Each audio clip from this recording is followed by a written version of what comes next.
رب اشرح لي صدري ويسر لي أمري واحلل عقدة من لساني يفقهوا قولي. اللهم انفعنا بما علمتنا وعلمنا ما ينفعنا وزدنا علما. اللهم إنا نعوذ بك من علم لا ينفع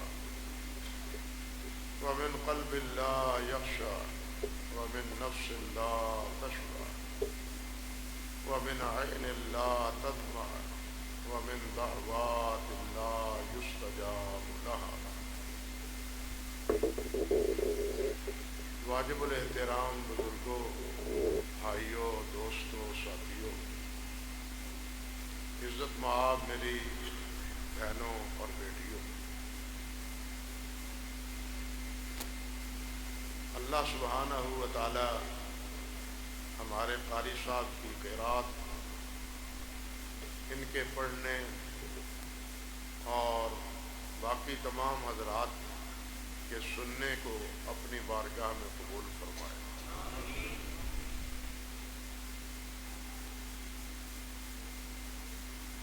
اور اس قیام اللیل کو، رمضان المبارک کے دن کے روزے اور رات کے قیام کو اللہ رب العزت ہمارے لیے بخشش، مغفرت اور رحمت کا ذریعہ بنا دیا.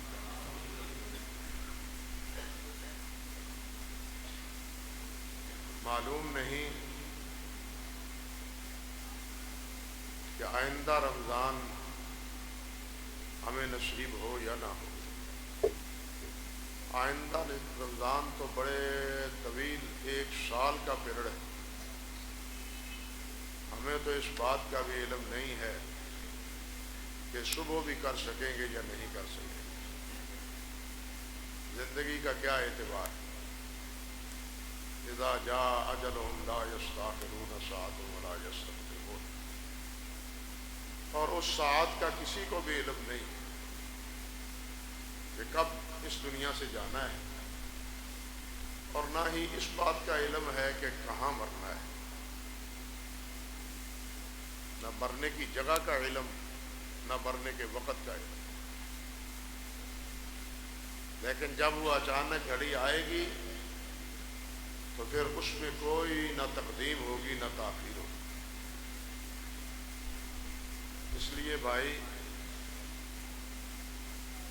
اللہ سبحانہ و تعالی سے دل کی گہرائیوں کے ساتھ التماس اور دعا ہے کہ یہ ٹوٹی پھوٹی بندگی اور عبادت اللہ اپنے بارگاہ میں قبول فرما لے.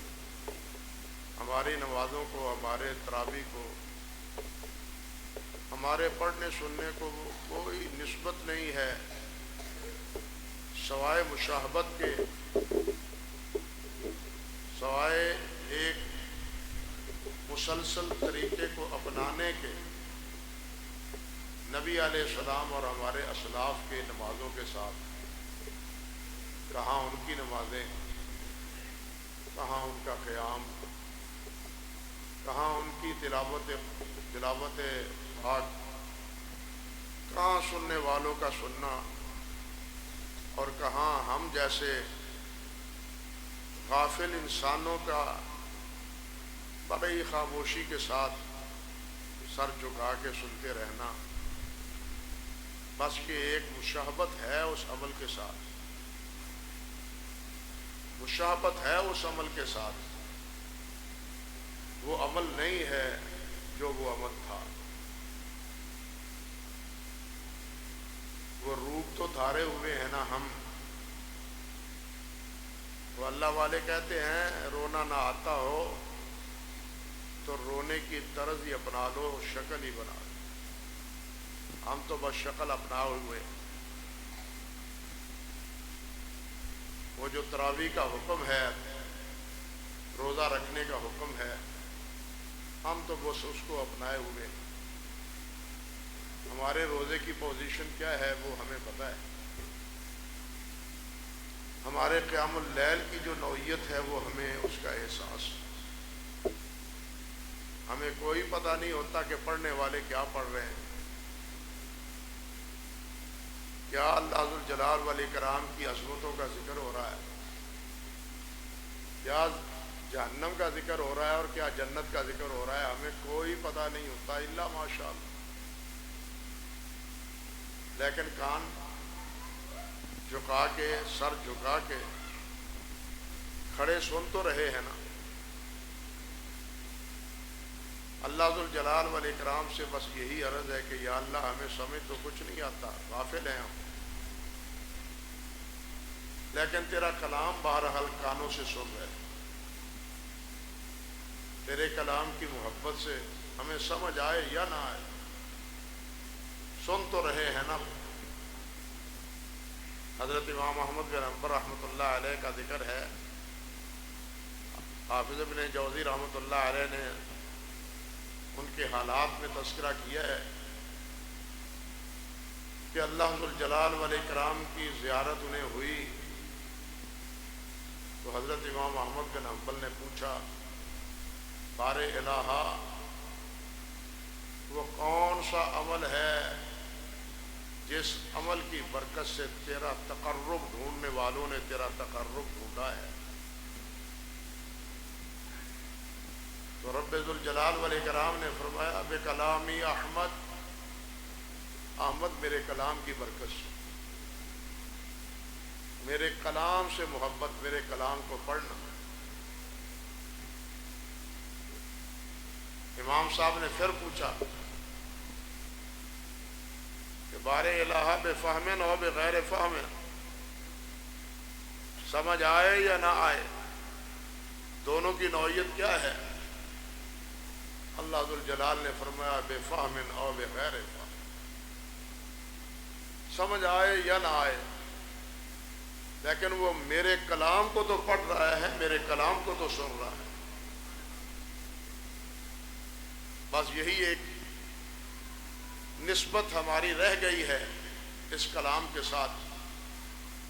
اللہ ذوالجلال اس نسبت کو قبول فرمائے اور اس سے آگے بڑھنے کی بھی توفیق عطا فرمائے. دیکھیے اللہ رب العزت کے ہمارے اوپر اتنے احسانات ہیں کہ ہم انہیں حیطہ شمار میں نہیں لا سکتے.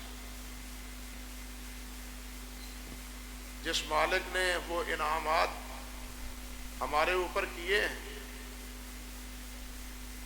اسی منعم نے یہ بات ارشاد فرمائی ہے کہ ان تعدوا نعمت اللہ لا تحصوها، اگر تم انہیں شمار کرنا چاہو تو تم انہیں انعامات کو شمار بھی نہیں کر سکتے. جن انعامات کو شمار نہ کیا جا سکے، ان انعامات کا شکر کتنا ادا ہو سکتا ہے، کس طرح ادا ہو سکتا ہے؟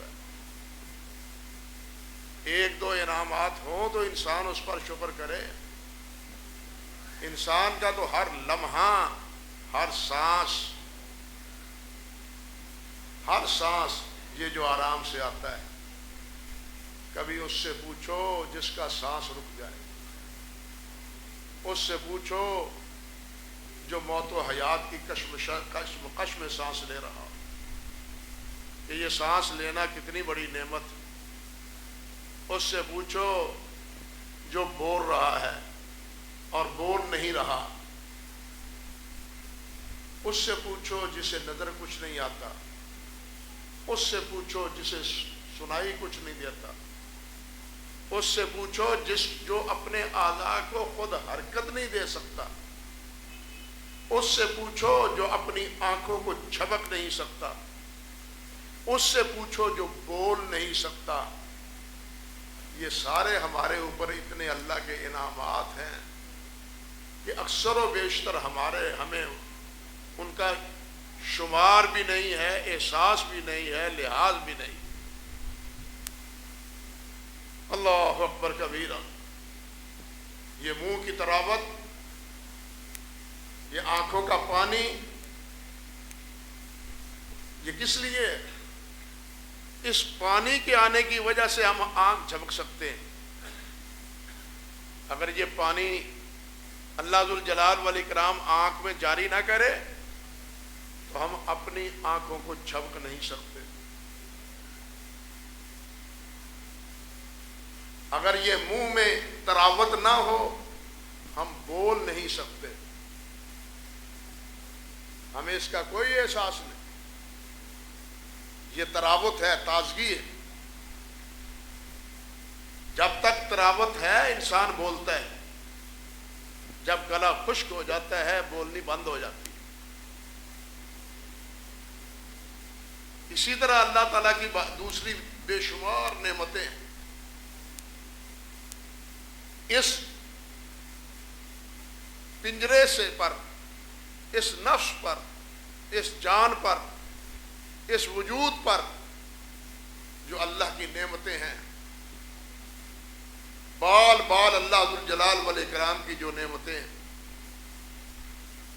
یہ بال، ان بالوں کا ہونا، ان بالوں کا ہونا یہ بھی اللہ تعالیٰ کی نعمت ہے.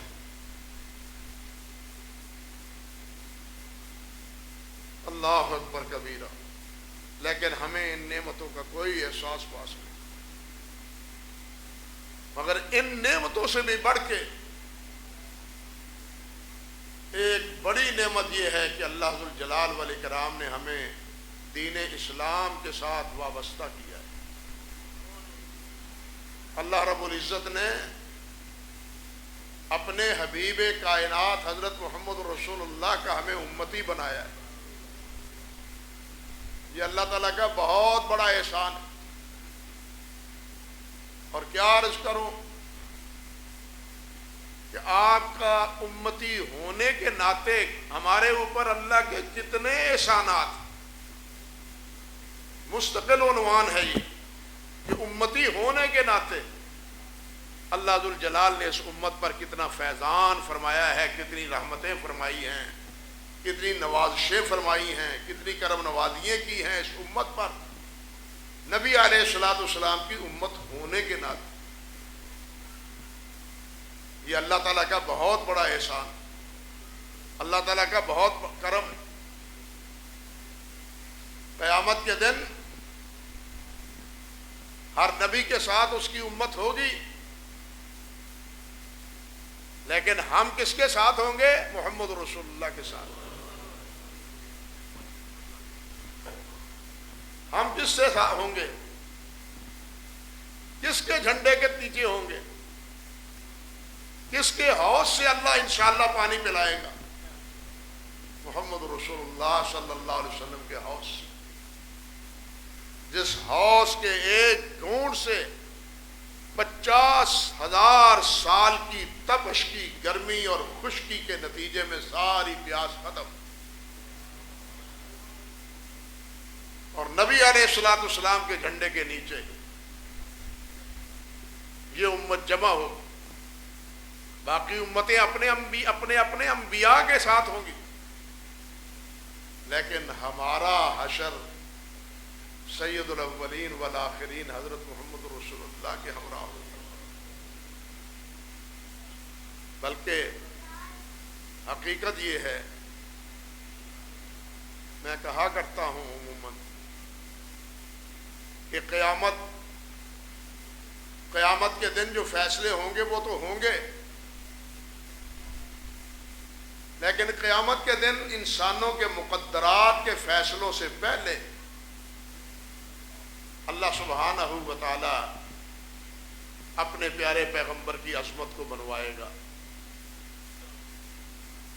اپنے نبی کی عظمت کو منوائے گا کائنات سے. اللہ اکبر کبیرہ. جب یہ انسان سارے مل کے آدم علیہ السلام کے پاس جائیں گے، نوح علیہ السلام کے پاس جائیں گے، ابراہیم علیہ السلام کے پاس جائیں گے، موسیٰ کلیم اللہ کے پاس جائیں گے، حضرت عیسیٰ علیہ السلام کے پاس جائیں گے، مگر سب انکار کرتے ہیں. ہم اس پوزیشن میں نہیں کہ اللہ رب العزت سے گفتگو کر سکیں. اللہ نے فرمایا نا، یوم یقوم الروح والملائکۃ صفا لا یتکلمون الا من اذن له الرحمن وقال صوابا. اس دن کوئی بول نہیں سکے گا جب تک اللہ اس کو بولنے کی اجازت نہ دے۔ یہ انبیاء کرام اپنے تمام تر عظمتوں کے باوجود، اپنی تمام تر رفتوں کے باوجود اللہ سے کلام کرنے کی جرت نہیں کریں۔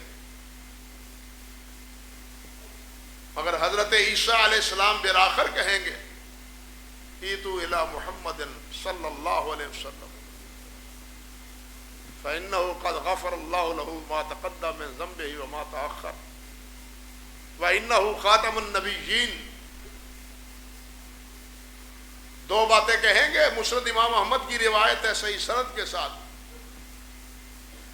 امام احمد استاد اپنے عفان سے روایت کرتے ہیں اس حدیث کو، ہم عفان بیان کرتے ہیں حماد بن سلمہ سے، حماد بن سلمہ بیان کرتے ہیں ثابت بنانی سے، اور ثابت بنانی روایت کرتے ہیں حضرت انس بن مالک سے رضی اللہ تعالی عنہ، ایتو الی محمد صلی اللہ علیہ وسلم۔ میں نہیں جا سکتا، اللہ تعالیٰ نے یہی پوچھ لیا، اور قرآن بتلاتا ہے اللہ پوچھے گا انت قلت للناس اتخذونی وأمی الہین من دون اللہ، اللہ پوچھے گا۔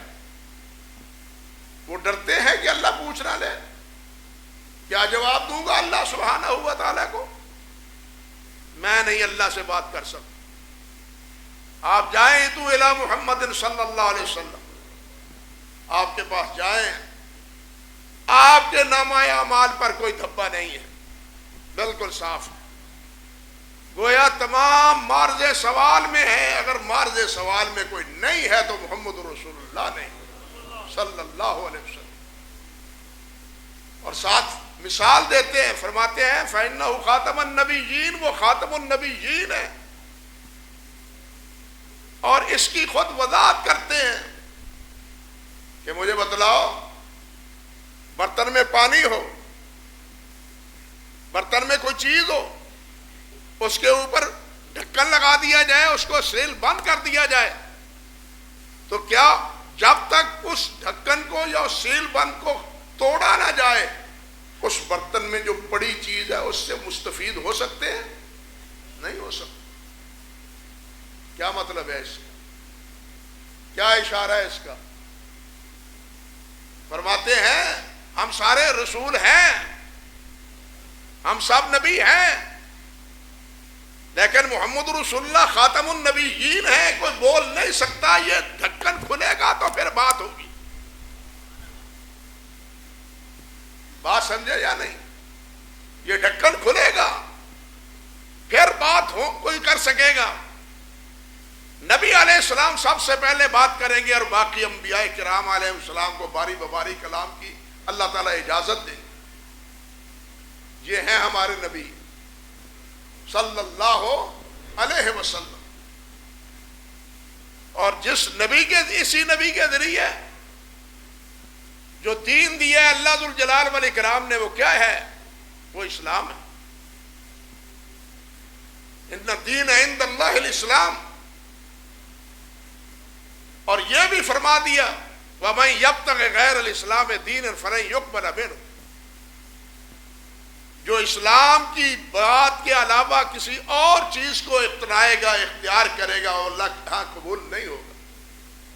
اب وہی قبول ہوگا جو اللہ اور اللہ کے رسول نے کہا ہے۔ جو اللہ اور اللہ کے رسول نے نہیں کہا، کوئی جو مرضی چلے کشی کرتا رہے، اس کے چلے کشیوں کا کوئی فائدہ نہیں، جب تک وہ طریقہ، وہ عمل حضرت محمد رسول اللہ صلی اللہ علیہ وسلم کی پیروی میں نہیں۔ اور اللہ ذوالجلال نے فرمایا ہے ان الدین عند اللہ الاسلام، اور ساتھ یہ بھی فرمایا الیوم اکملت لکم دینکم واتممت علیکم نعمتی ورضیت لکم الاسلام دینا، آج کے دن میں نے تمہارے اوپر اپنی نعمت مکمل کر دی، تمہارا دین مکمل کر دیا، اور تمہارے دیے ہوئے دین اسلام پر میں راضی ہوں۔ میں نے دین اسلام دیا ہے، وَرَضِيتُ لَكُمُ الْإِسْلَامَ دِينًا، تمہارے لیے اسلام دین کو پسند کیا ہے۔ اس دین کو اپناؤ. تبھی فرمایا وَمَن يَبْتَغِ غَيْرَ الْإِسْلَامِ دِينًا فَلَن يُقْبَلَ مِنْهُ. علماء نے بتلایا ہے یہاں دو لفظ ہیں، الْيَوْمَ أَكْمَلْتُ لَكُمْ دِينَكُمْ وَأَتْمَمْتُ عَلَيْكُمْ نِعْمَتِي. ایک اکمال ہے، ایک اتمام ہے. اکمال کمال وصف میں بولا جاتا ہے، اوصاف جس کے کامل ہوں، اور اتمام وہاں بولا جاتا ہے جہاں جس چیز کے اجزاء مکمل ہوں. فرق سمجھے؟ اتمام جس کے اجزاء کامل ہوں اور کمال جس کے اوصاف کامل ہوں.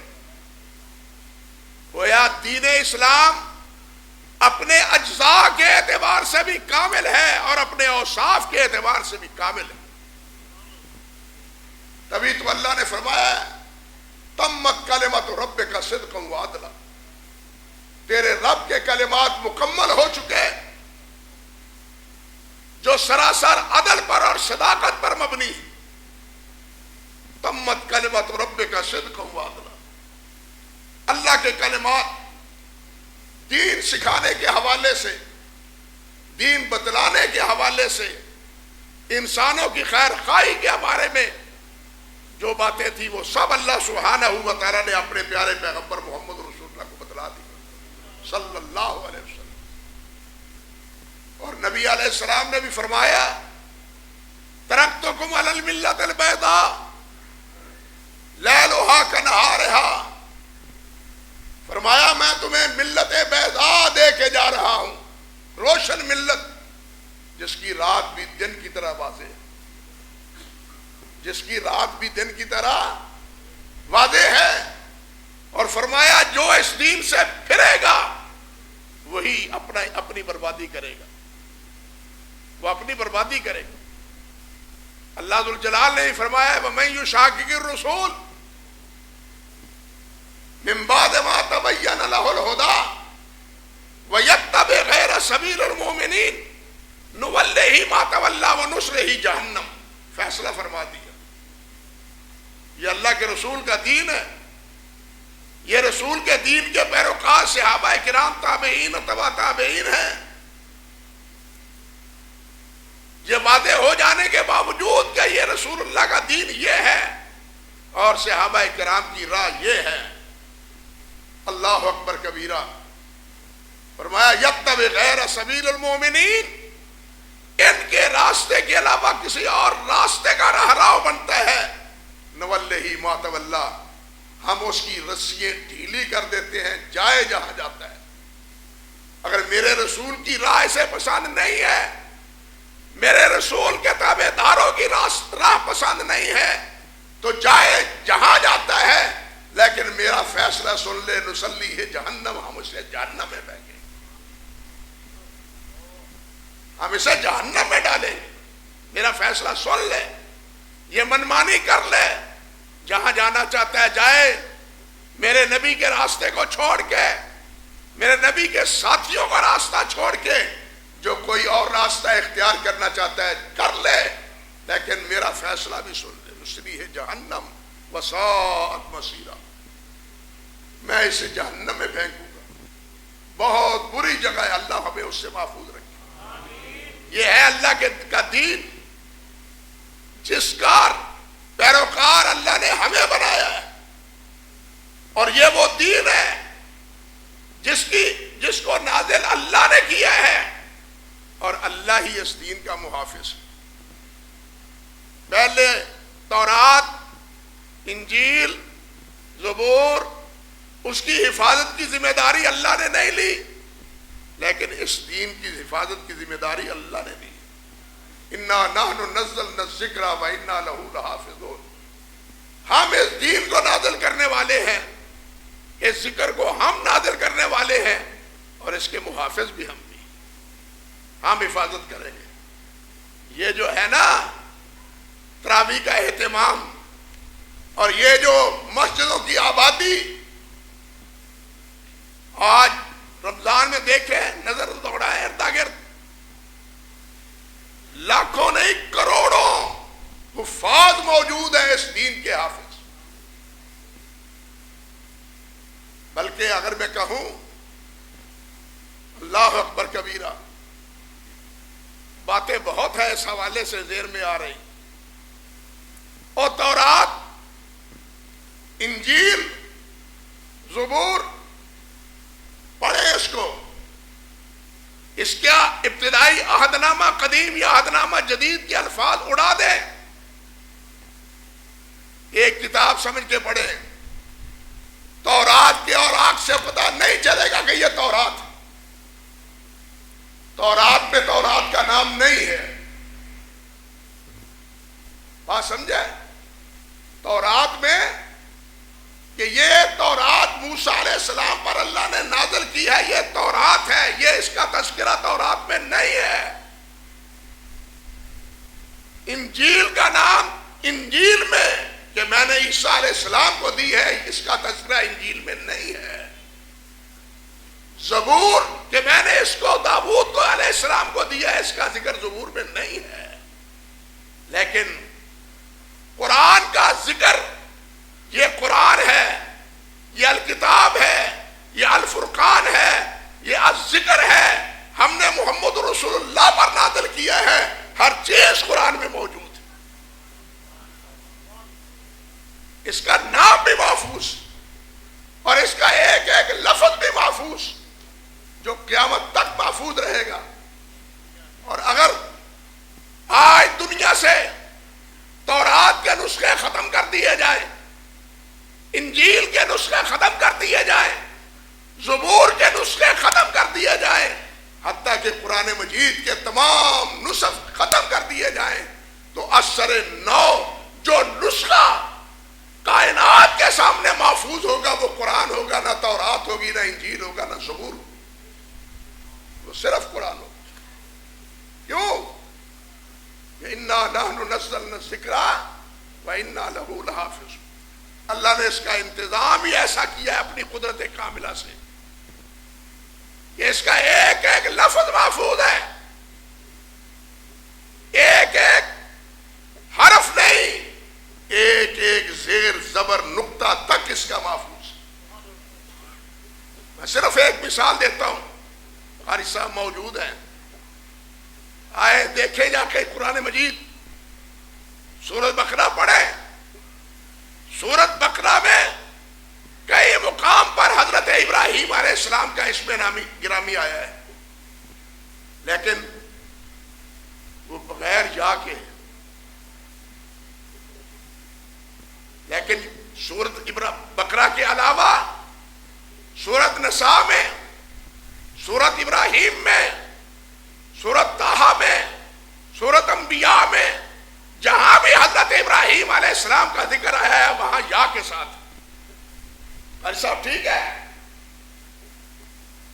یعنی اس کے نقطے محفوظ ہیں، کہاں نقطے ڈالنے ہیں کہاں نہیں ڈالنے. اپنی مرضی سے نقطے نہیں ڈالنے، یہاں بھی ڈال دو، وہاں پڑے ہوئے ہیں یہاں بھی ڈال دو. نہیں، یہ قرآن محفوظ ہے، اس کے نقطے بھی محفوظ ہے، اس کے زیر و زبر بھی محفوظ.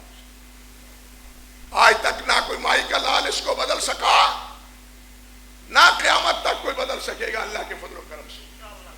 اللہ کے فضل و کرم سے یہ دین ہے جو اللہ تعالیٰ نے ہمیں دیا ہے.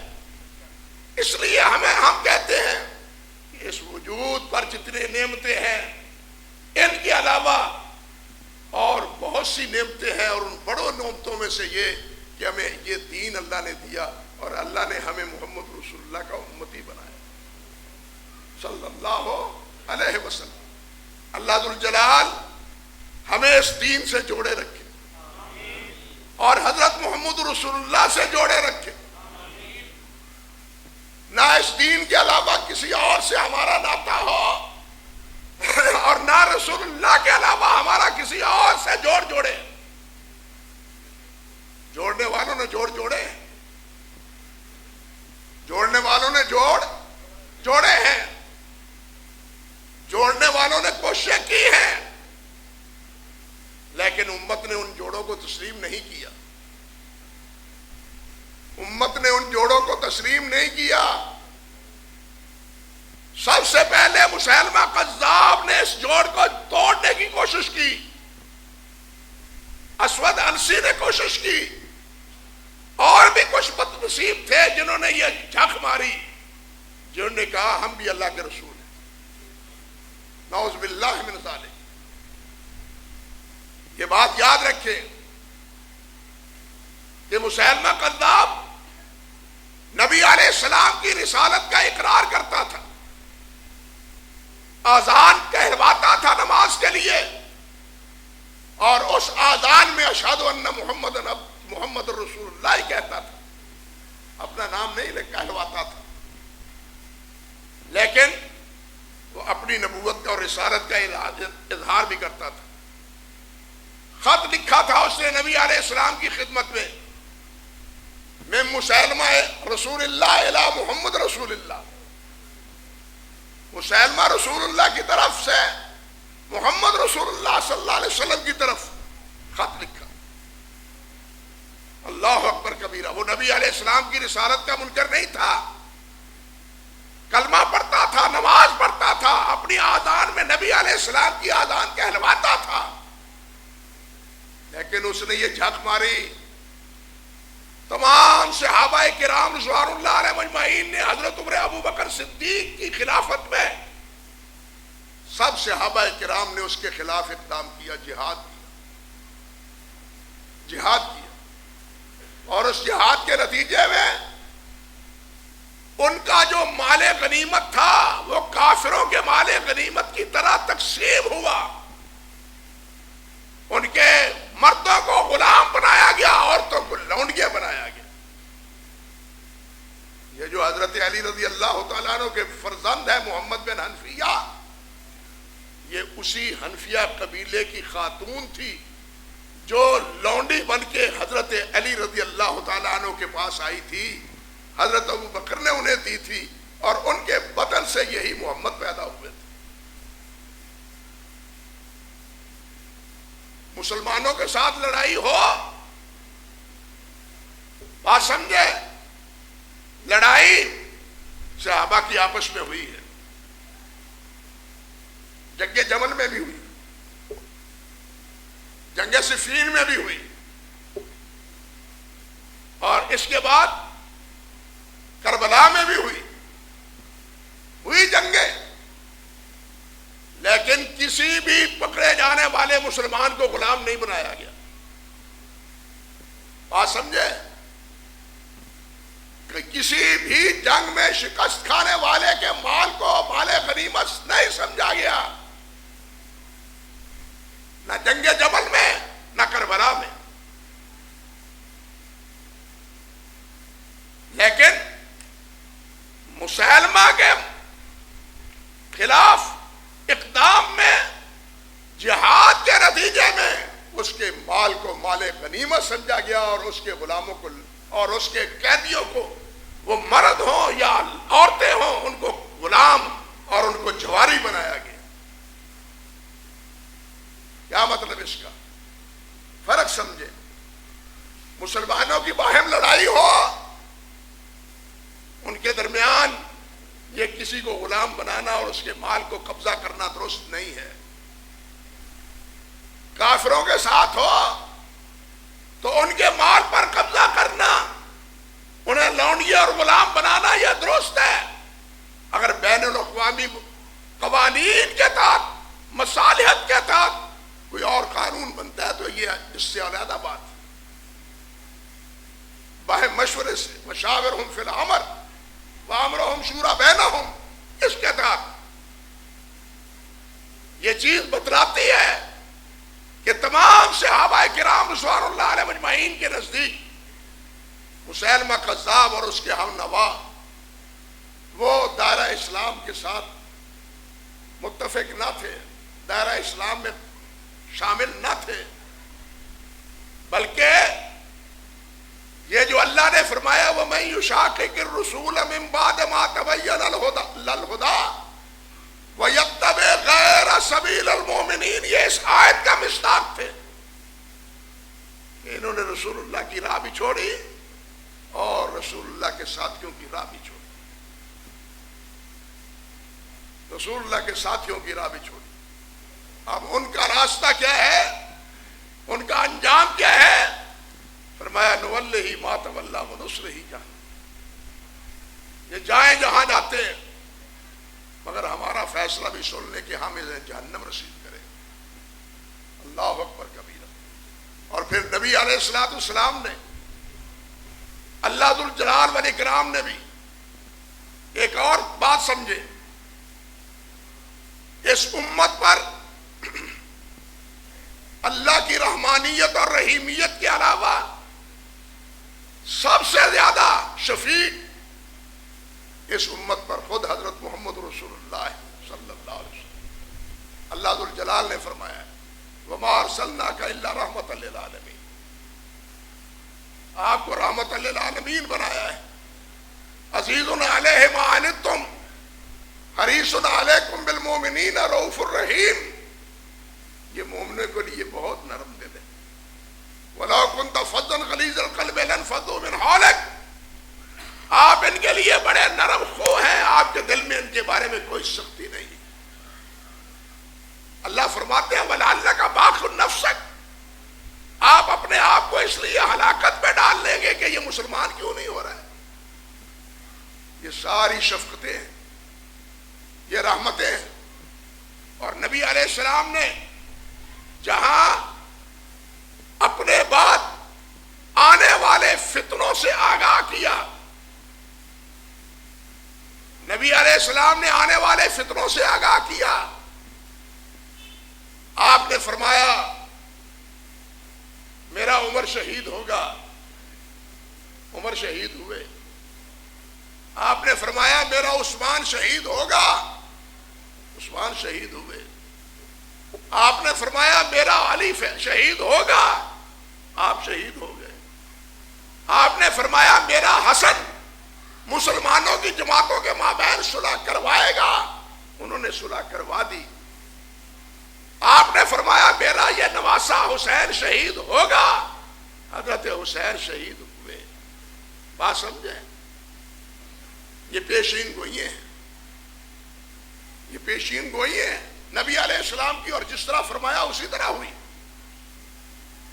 نبی علیہ السلام نے اس کے علاوہ اور باتوں سے بھی خبردار کیا. نبی علیہ السلام نے فرمایا کہ میرے بعد کچھ لوگ ایسے ہوں گے جو میرے بعد نبوت کا دعویٰ کریں گے, وہ نبی نہیں ہوں گے, جھوٹے ہوں گے. یہ پیشین گوئی ہے یا نہیں؟ جیسے دوسری پیشین گوئی یہ خبر ہے, اسی طرح یہ اللہ کے رسول کی یہ بھی خبر ہے. کیا اللہ کے رسول کی خبر غلط ہے؟ بلکہ یہ جو اللہ نے فرمایا وما کان ابا احد ما کان ابا احد ما کان محمد ابا احد من رجالکم ولکن رسول اللہ وخاتم النبیین. یہ خبر ہے, حکم نہیں ہے, انشاء نہیں ہے. یہ خبر ہے اللہ کی طرف سے کہ میرا نبی خاتم النبیین ہے. میرا نبی کسی کا باپ نہیں ہے, مردوں میں سے کسی کا باپ نہیں ہے. یہ خبر ہے. اور واقعی نبی علیہ السلام کسی مرد کے باپ نہیں ہے. بیٹے تھے وہ بھی فوت ہو چکے, بیٹی ہی رہ گئے. اللہ نے فرمایا میرا نبی خاتم النبیین ہے, خبر ہے. جس طرح اللہ نے فرمایا کہ میرا نبی خاتم النبیین ہے, نبی علیہ السلام نے بھی فرمایا میں خاتم النبیین ہوں. اللہ نے بھی خبر دی, اللہ کے رسول نے بھی خبر دی. اور ایمان والو, اللہ اور اللہ کے رسول کی بتلائی ہوئی خبر غلط ہو سکتی ہے؟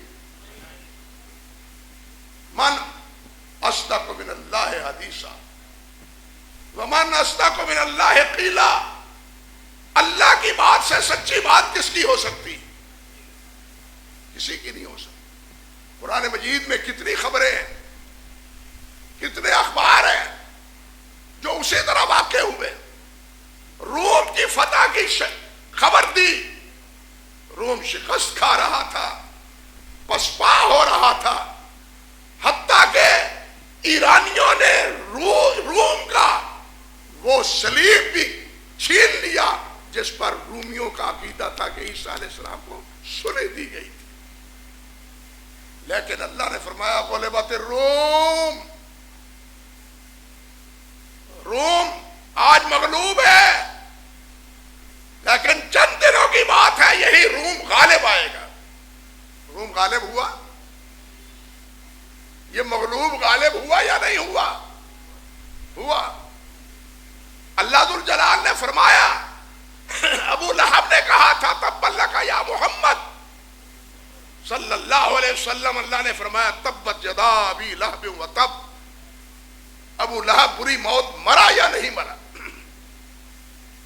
اللہ ذو الجلال نے فرمایا کہ ان کفار کو، ان مشرکین کو میں پہلی قوموں کی طرح آسمان سے یا زمین سے کسی عذاب سے ہلاک نہیں کروں گا، تمہارے ہاتھوں سے انہیں سزا دوں گا.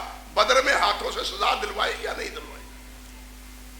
اور کس کے ہاتھ سے دلوائی؟ شاہ زوروں کے سے نہیں، دو چھوٹے نوجوانوں سے. اور سب سے کمزور عبداللہ بن مسعود رضی اللہ تعالی عنہ، صحابہ میں سب سے کمزور عبداللہ بن مسعود تھے. ابو جہل کا سر کاٹنے والا حضرت عبداللہ بن مسعود تھے. سب سے کمزور، سب سے کمزور کے ہاتھوں سب سے طاقتور کو کیا کیا جا رہا ہے؟ تحقیق کروایا جا رہا ہے. یہ اللہ کی خبر تھی. اللہ کی ہر خبر سچی ہے. خاتم النبیین کی خبر اللہ نے دی ہے، اللہ کے رسول نے بھی دی. بلکہ جس وقت غزوہ تبوک میں روانہ ہوئے، نبی علیہ السلام صحابہ کرام کے ہمراہ، حضرت علی کو ساتھ نہیں لے کے جایا گیا. حضرت علی نے شکوہ کیا، مجھے پیچھے چھوڑے جا رہے ہیں. آپ نے کیا ارشاد فرمایا؟ انت منی بمنزلۃ ہارون من موسیٰ الا انہ لا نبی بعدی، الا انہ لا نبی بعدی. فرمایا تمہاری مثال میرے حوالے سے یہاں اس موقع پر وہی ہے جو موسیٰ علیہ السلام کے ساتھ حضرت ہارون کی تھی. موسیٰ علیہ السلام گئے تھے، پیچھے نگران کون تھے؟ حضرت ہارون تھے. اب نگران تم ہو، لیکن یہاں ایک غلط فہمی پیدا ہو سکتی تھی. اللہ کے نبی نے اس کا بھی سد باب کر دیا. غلط فہمی ہو سکتی تھی کہ آنے والا کوئی بد دماغ کہے کہ موسیٰ علیہ السلام کے بعد ہارون نبی تھے، علی بھی نبی ہوں گے، علی بھی نبی ہوں گے. لیکن نبی علیہ السلام نے فرمایا الا انہ لا نبی بعدی. لیکن سن لو، میرے بعد کوئی نبی نہیں ہے. میرے بعد کے دونوں مفہوم ہیں. میری عدم موجودگی میں، میری وفات کے بعد کے دونوں مفہوم قرآن مجید میں ہیں. یعنی بعد کا تعلق زندگی کے ساتھ بھی ہے اور وہ بعد کا تعلق وفات کے ساتھ بھی. میری زندگی میں یہاں نہیں ہوں تب بھی تم نبی نہیں ہو. میری وفات کے بعد بھی تم اگر ہو تو تم نبی نہیں ہو. سلسلہ بند کیا یا نہیں بند کیا؟ یہ تو حکم دیا نبی علیہ السلام. اور پھر ایک بات اور سمجھو،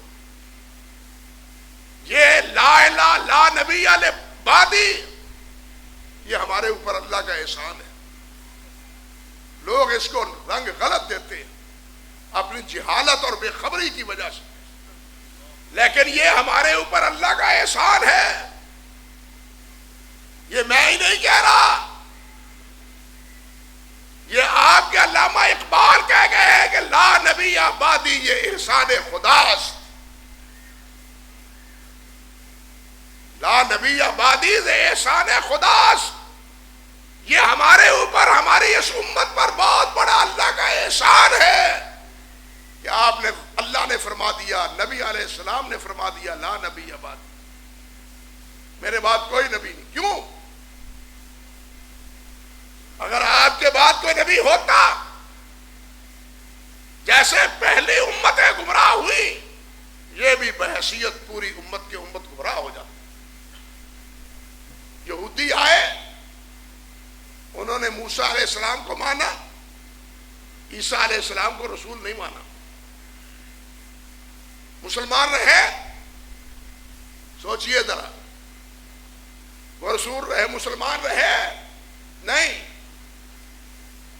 وہ سورۃ شعراء پڑھے، حضرت صالح علیہ السلام، حضرت شعیب علیہ السلام، حضرت ابراہیم علیہ السلام، حضرت نوح علیہ السلام، تمام انبیاء کے تذکرے میں یہ آیت قدر مشترک ملے گی، کذبت قوم نوح المرسلین۔ تو نوح علیہ السلام کو، نوح علیہ السلام کی قوم نے رسولوں کو جھٹلایا، رسولوں کو جھٹلایا۔ جھٹلایا تو ایک رسول کو تھا، بات سمجھے کچھ؟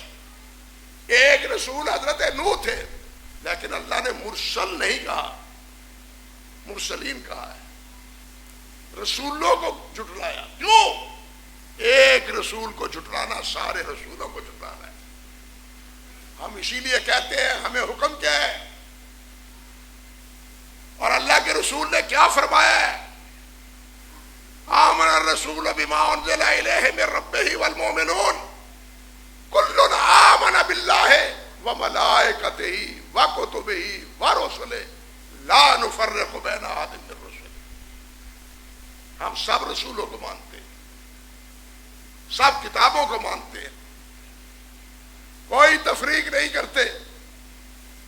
یہودیوں نے تفریق کی کہ ہم انجیل کو نہیں مانتے، ہم عیسیٰ علیہ السلام کو نہیں مانتے۔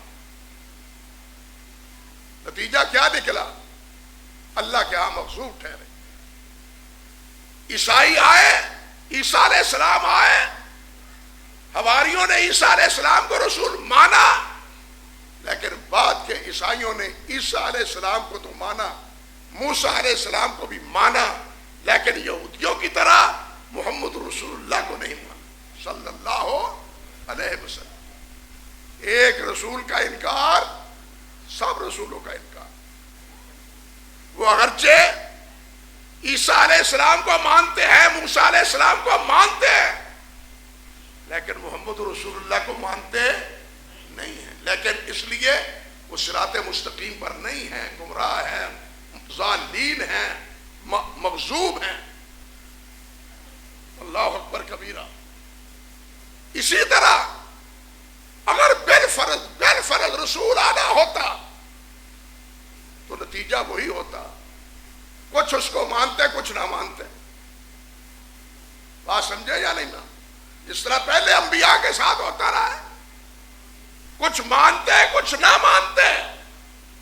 اب جو مانتے وہ مسلمان ہوتے، جو نہ مانتے وہ گمراہ قرار پاتے۔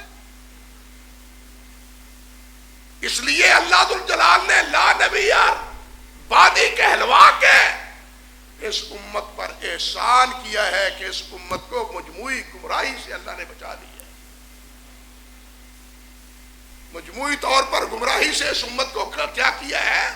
بچا لیا ہے، کہ یہ ایسا نہ ہو کہ عیسائیوں کی طرح، یہودیوں کی طرح اس رسول کی کا انکار کر کے مجھے مان بھی لے تو پھر بھی یہ بے ایمان کے بے ایمان ہی رہے۔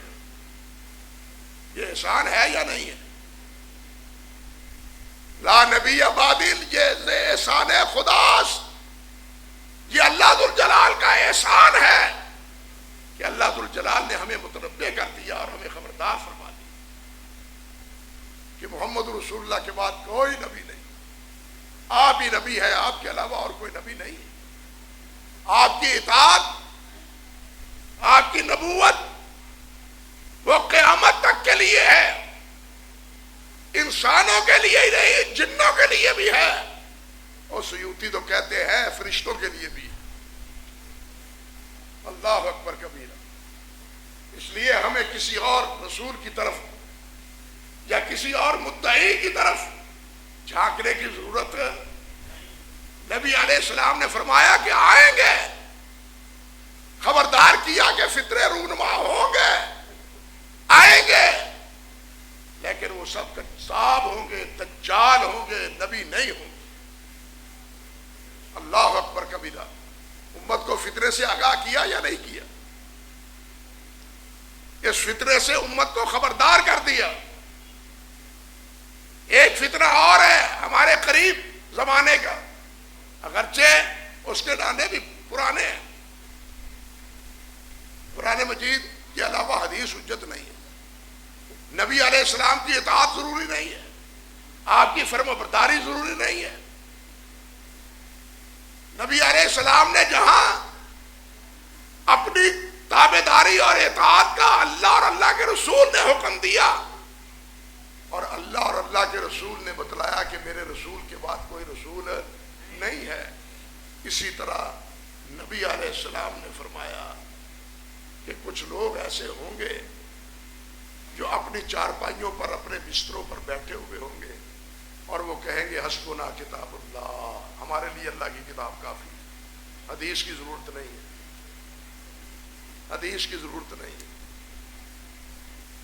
یہ فتنہ تھا، خیر خواہی، امت کی خیر خواہی کا تقاضا تھا کہ نبی علیہ السلام اس فتنے سے بھی خبردار فرماتے اور فرمایا۔ بلکہ اگلے روز مستدرک حاکم کی روایت دیکھ کے میں حیران رہ گیا۔ میں نے حضرت حذیفہ رضی اللہ تعالیٰ عنہ فرماتے ہیں تم کچھ لوگوں کو دیکھو گے، ان سے سنو گے، وہ کہیں گے نمازیں صرف دو ہیں، ایک صبح کی ہے، ایک عصر کی ہے، یہ تم 5 نمازوں کے ڈھکوسلے کہاں سے لائے ہو؟ آپ کو معلوم ہے کہ غلام احمد پرویز اور اس کی گمراہ ذریت، یہ پرویزی یہی تو کہتے ہیں کہ 2 نمازیں ہیں، 5 نمازیں نہیں ہیں۔ خبردار کیا اللہ کے رسول نے یا نہیں کیا؟ نہ صرف یہ بتلایا کہ وہ میری حدیث کا انکار کریں گے، بلکہ ان کی ایک عادت کا، ایک فیصلے سے بھی خبردار فرما دیا کہ وہ یہ بھی کہیں گے کہ 5 نہ پڑھو 2 پڑھو۔ نمازیں کتنی ہیں؟ 5۔ لیکن یہ کیا کہتے ہیں 2۔ نبی علیہ السلام نے، صحابی رسول نے بتلایا یا نہیں بتلایا؟ اس لیے یہ ان فتنوں سے اللہ نے آگاہ اور اللہ کے رسول نے آگاہ کیا ہے۔ اللہ ذو الجلال ان فتنوں سے ہمیں محفوظ رکھے، صراط مستقیم کا راہ راہ بنائے، نبی علیہ السلام کا پیروکار بنائے۔ اللہ ہمیں آپ ہی سے جوڑے رکھے، کسی اور سے ہمارا ناتا نہ جوڑے۔ یہ ناتا ہمارا جڑے رہے، ٹوٹے نہ، قیامت میں بھی جڑے رہے، دنیا میں بھی جڑے رہے۔ دنیا میں جڑے گا اطاعت سے، محبت سے، اتباع سے، اور قیامت کے دن جڑے گا آپ کی شفاعت سے، آپ کی شفاعت سے، آپ کے حوض کوثر سے، آپ کی رفاقت سے، جنت میں جانے سے۔ یہ نتیجہ نکلے گا۔ اللہ سبحانہ و تعالی آپ کے ساتھ ہمیں جوڑے رکھے۔ انہی چند گزارشات پر بات ختم کرتا ہوں۔ اقول قولی ھذا استغفر اللہ لی ولکم ولسائر المسلمین۔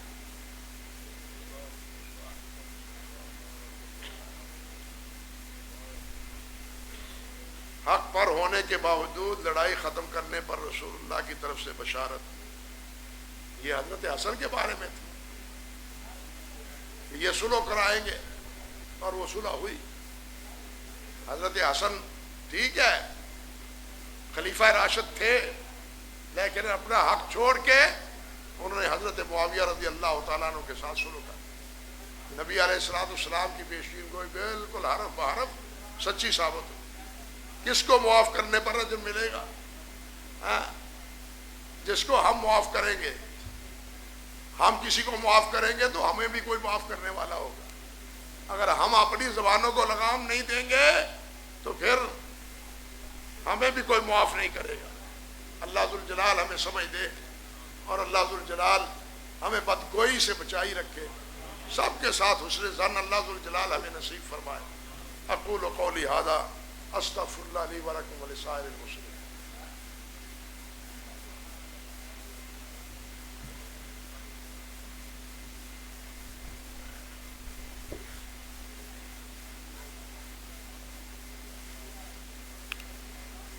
دے یار محمد دورہ بڑے کالے نے ہوں ساتھی ہوں تیرا ہی انتظار ہے. اسپیکر بند کر.